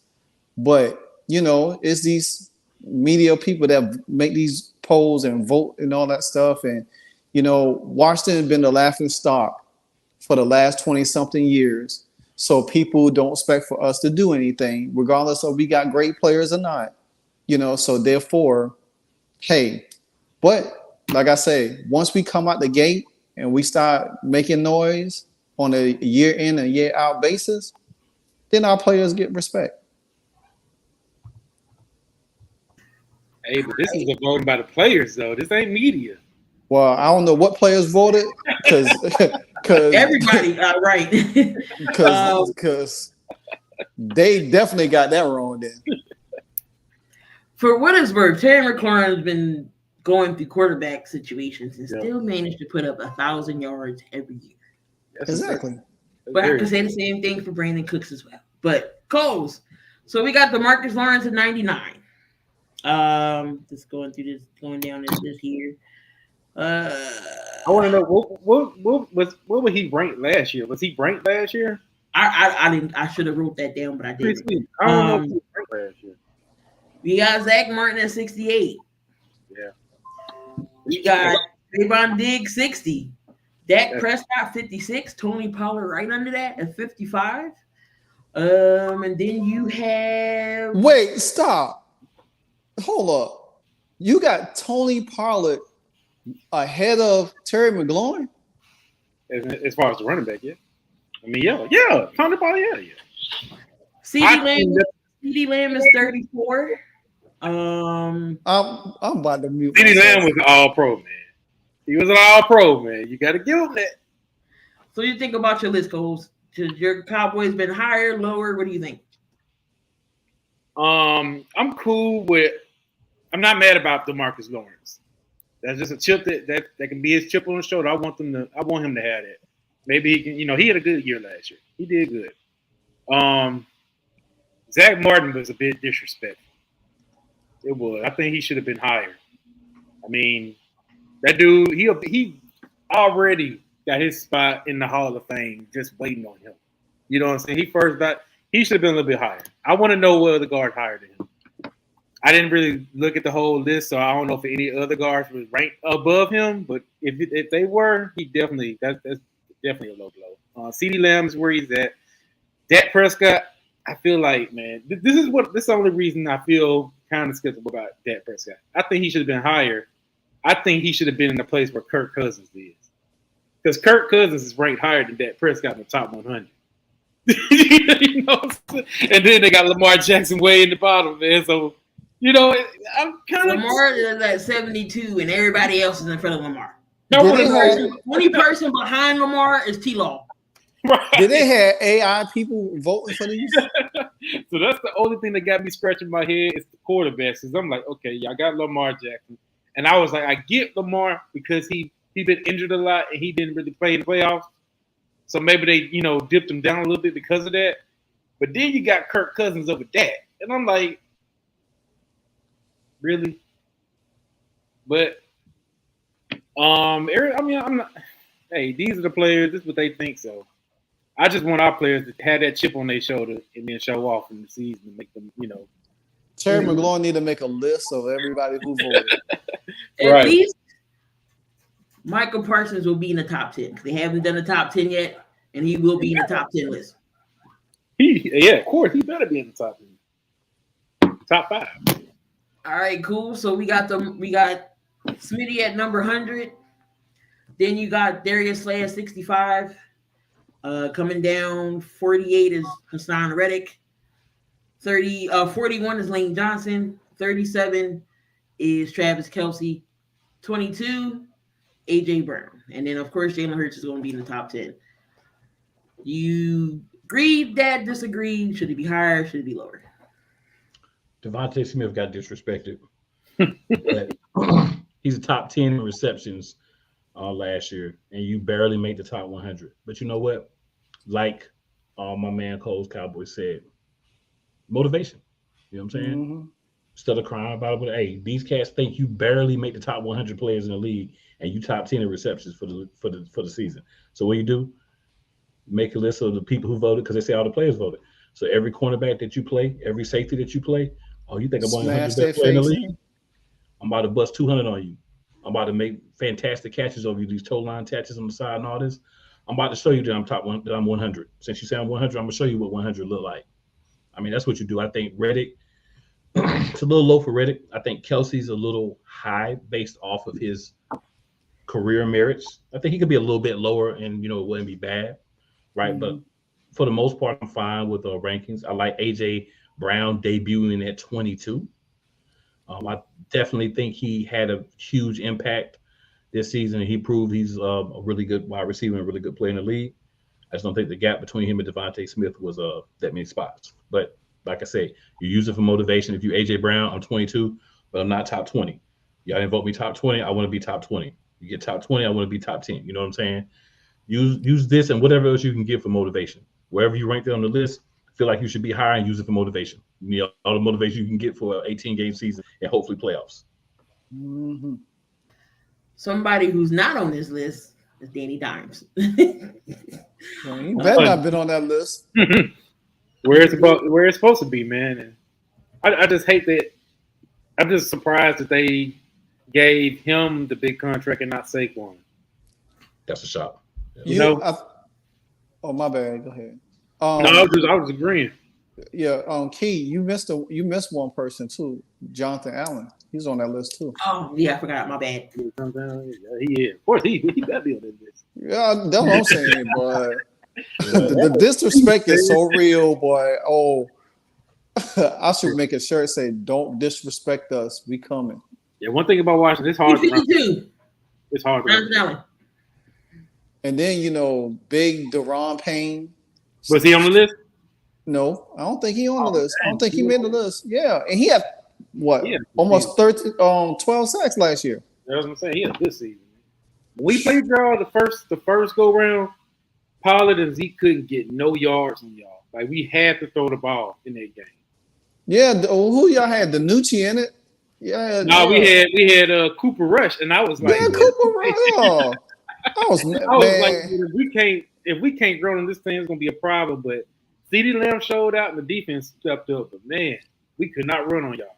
And the thing about it is like we didn't even have Chase, and everybody else that we plugged in Chase spot stepped up because we had our best year in sacks. I think we had almost 30 sacks last year. Yeah. And now that Chase is back, that's why I said now we got a secondary that could really cause problems. This is where I want to see the team take off at. You know what I'm saying? Because last year we was close. You know what I'm saying? We just had some little issues here and there. Our offensive line was really bad. I mean, like we had to like mask it up to run the ball and play action out of it. And good thing we did have Taylor Heineke that could get out the pocket a little bit because who knows if we had kept Carson Wentz, he probably would have led the league in 1,000 sacks. Oh, we know what would happen. It was crazy. I mean, I love Charles Leno, but he was getting his lunch handed to him. Speaking of Charles Leno, shout out to Charles. He's about to have a baby boy soon. So, hey, I got a question for you, Cole. Good. So a lot of people have been running around last year saying that when Dak came back, that y'all should have ran a similar offense for Dak, like you did for Cooper Rush, and that would fit his game better. Do you think that if y'all had ran a similar offense that you did when Cooper Rush was in the game, that Dallas would have been any better than they were last year? Or do you think you have to change when you have the better quarterback in the game? Yeah, that's a good question. So when we always like blank Killer Moore things, it's because of his game scheme. Sometimes his game scheme was a little bit too complicated, and it didn't match what Dak Prescott's strengths. So we all know Dak Prescott's strengths is our play action pass. We run the ball to set up play action. That's why people call him Dink and Dunk Dak when he was having a good season. I believe we should have did it. That's what we wanted. We wanted to stick to just 12 and 13 personnel, dinking it up, dumping it off to the tight ends, running the ball effectively. It worked for him. Then Kellen Moore wanted to get, cute, go back to 11 personnel, spread it out, and want to just throw deep balls all the time. That's not Dak Prescott's game. Dak Prescott is not successful throwing the ball 40, 35 times a game. You have to even it out for him. So I believe if I wanted this to stick to, keeping it kind of simple, which that's what we're doing now. But yeah, I mean, the game plan, the option routes, all that crap, it was just too complicated. Matter of fact, with Hurts, we can go back to whenever Sirianni was calling plays. He was running the game scheme that didn't match Hurts, and that's why he wasn't good until Steichen picked up the play calling and ran with his strength, running the ball, setting up RPO. That's his strength. That's something they got from Oklahoma. You know what I'm saying? And input into the game plan. So, yeah, it's all about keeping it simple. I like to keep the game simple. It also helped the wide receivers as well. Agreed. Yeah. Mm-hmm. Yeah, I just heard a lot of people. I know the Cowboys fans were talking about that last year. So yeah. I figured, since you seem to really know your stuff and not be just the rah-rah Cowboys going to win the Super Bowl every year, I'd ask you So a serious question. You know what I'm saying? so I was with JC, man. Me and JC Sports. I don't know if you did. We did a live stream, man. He tried to talk me off the ledge when we lost our first game, man. I was like, man, we ain't been. Hey, man, I'm telling you, because we sit here in the preseason, right? And you talk about the team. You're like, yeah, we're going to win 13 games, 14 games. I mean, I've heard people say their team's going to be like, 16-1, 15-2. Yeah. Right. And then you lose a game you lose about 2 games that you thought you was going to win. And it's over. That's how it is. It's over. Oh. That's why I said we're going to lose to the Lions. I said we're going to lose. We probably might lose one to the Lions. That'll be the games you think we'll win. Let's up and lose, man. Yeah. Those be the trap games that you like. Yep. The games you're supposed to win, but you don't. Like we're gonna have one of them on our schedule, and I don't know who it's gonna be. It's gonna be somebody stupid. I'm just like watching it be like always like again. I'm just hoping when that happens that we win one of those games I thought we was gonna lose too, so to balance out. You know what I'm saying? That's why I picked us to lose against the 49ers. Yeah, that's why I picked the 49ers. You know what I'm saying? I was like, let me at least get full L's up in here. Oh, I really picked the 49ers as a loss because I said I'd rather lose to these jokers in the regular season and beat them in the playoffs, man. I don't care about that regular season. And I think the 49ers are coming out with everything in their playbook to beat us. Them jokers going to come out there and die on the field to win that game. The players want it more than the fans at this point. And it's going to be in Philly, but I'm actually going to be going to that game. I need to call out Fred Warner and his wife. I'm sorry. When she described what goes down in Lincoln Financial, she was fabricating her ass off. Ain't no way. Talking about something we can't wear red. Excuse me. You know how many Cowboys fans get ridiculed and criticized when they come in and link with their Cowboys jersey? Same thing with the Giants. Same thing with Washington. It ain't nothing like Fred Warner's wife said. They don't go down like that. It don't go down like that. They don't do that in 49ers land, man. They be over sensationalizing things. That's what the West Coast teams. That's how they do that. They're a different breed of families out there, but they do things a little different out there. They don't understand that real. You know what I'm saying? You and our team. It don't matter if you got on red, purple, orange, yellow. You ain't wearing an Eagles jersey, and you clapping when something happened for whatever team we playing. So yeah, you gonna get a little talk. Oh yeah, that's how I go. That's how it is. If you go anywhere, you're going to get a little talk. Right. Imagine Eagles wearing their green in Dallas. I'm sure not in Dallas. Dallas fans be looking like, excuse me? Like, Dallas fans are not going to be like, oh, guys, hey, it's okay. They nice in Dallas. I wish we had that home field advantage where we can just pump people out. Nah, they welcome you with open arms, buying you a beer, a Cowboy reader, and all that stuff. I'm inviting you to the tailgate. They don't have that type of stuff in Dallas. Now, back when the old stadium was at the Texas Stadium, Veterans Stadium, that's different. We the only stadium that had damn jail and courthouse in it. That was a y'all there. I told you. But I appreciate the NFC guys coming on here. You know, I'm going to try to do more divisions. So look out soon. Again, just because I rep all the Philly teams don't mean I don't just talk Philadelphia. I don't. I know I bring talk about everything else. So I appreciate the chat. Y'all was great. I know half y'all are from Cole's side. Cole's, tell the peoples that's not already in your channel where they can find you at. Oh yeah, y'all can find me Cole's Cowboys on YouTube and Twitter. We also running the Enemy Class podcast Sundays and Thursdays, 7 p.m. Eastern time. We actually doing a round table next week. So come on, chime in 7:30 Eastern time as we chop it up with another round table. Cool. Tell everybody where they can find you. Well, of course, you can find me on Sports Empire Network. Tomorrow at, I believe it's 6:30. We'll have the you can correct me if I'm wrong, Key, but that will be the Cheap Seats podcast, right? Cheap Seats. Yeah. And then Tuesday, you can find me on the Line in the Sand podcast, also on Sports Empire Network at 9:30. Wednesday, youtube.com/@Eagles Elite Podcast. We talk all things Philadelphia Eagles. We do season reviews. We're normally at 8:30 p.m.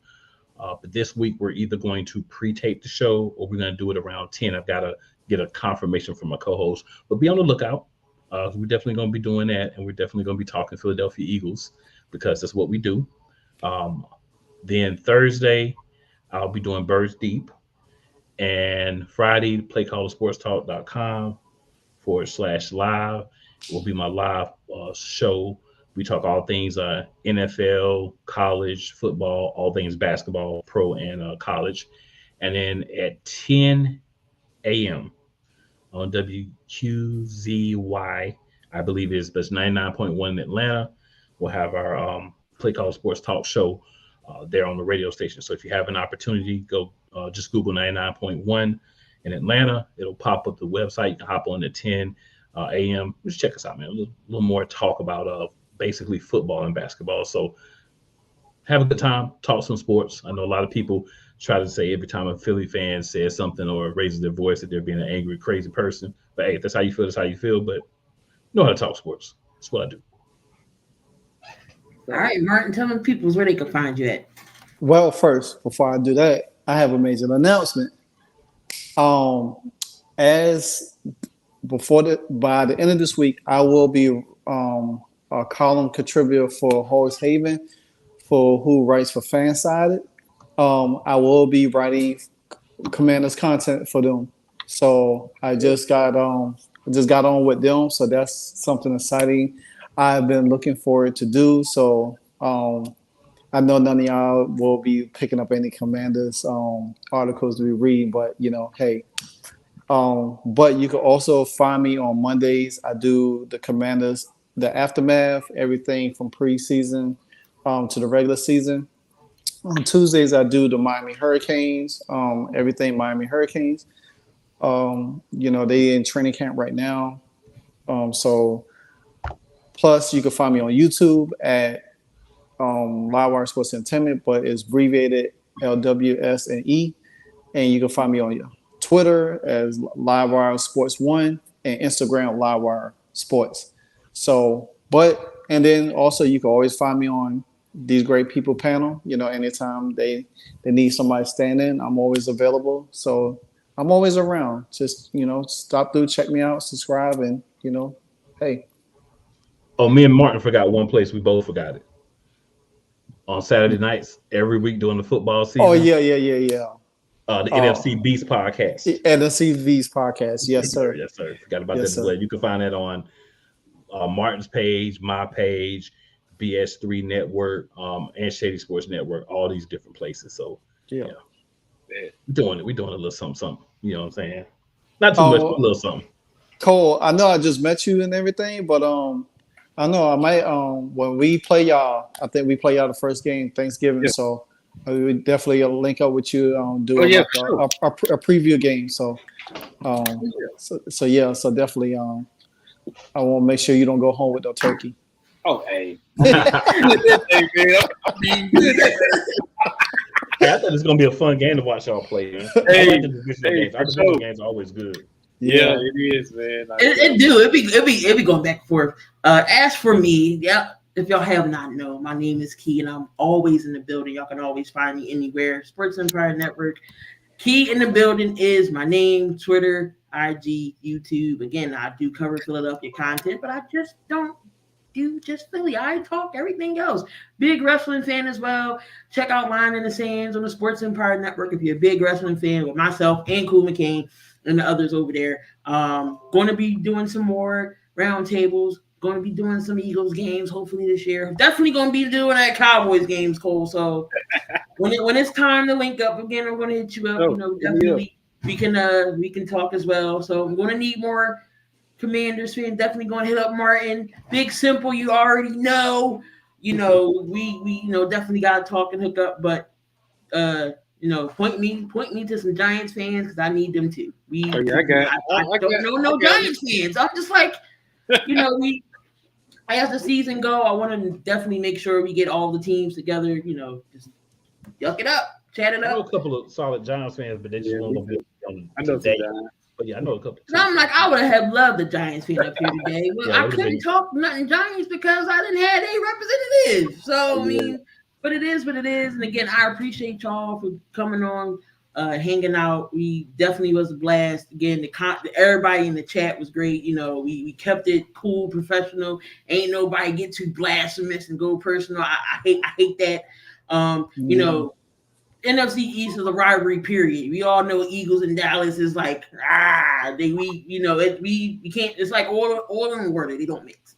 So only on Twitter. But y'all already know. So Cole, smart and cool. Definitely, I appreciate y'all. Any last final words y'all gotta say for y'all team? Bold predictions. Yeah, I got last words. I miss the days when it was just when the St. Louis or the Arizona Cardinals used to be in our division, because that's one team that we all used to beat up on. No matter what. No, 2 wins a year. Yeah. That was automatic 2 wins all the time. I was just sitting here thinking about it. I said, man, what's the Arizona Cardinals in our division right now? We're smoking them. Man, but nah, man, I think it's gonna be a great NFL season. I just love to see what's everything. I think the AFC is gonna be crazy over there. I think Aaron Rodgers got his hands full. I really do. I don't think that's easy sledding over there. But as for our division, our conference, it's gonna be a dogfight. Oh, yeah. It's gonna be a dogfight. I know about Bad Dog Sports, but I know the big time YouTubers don't be wanting to hang out and chat with a little person like me, So, but I'll definitely try to reach out to Bad Dog. Like I know his content. He's a great guy. Live streams with a lot of people. Him and Entertainer. Yeah, them two. I know a lot of Giants fans though. I get. So, but no, if you definitely like wrestling, again, Sports Empire Network number on Tuesday nights. Make sure y'all tune in this Tuesday because it's gonna be lit.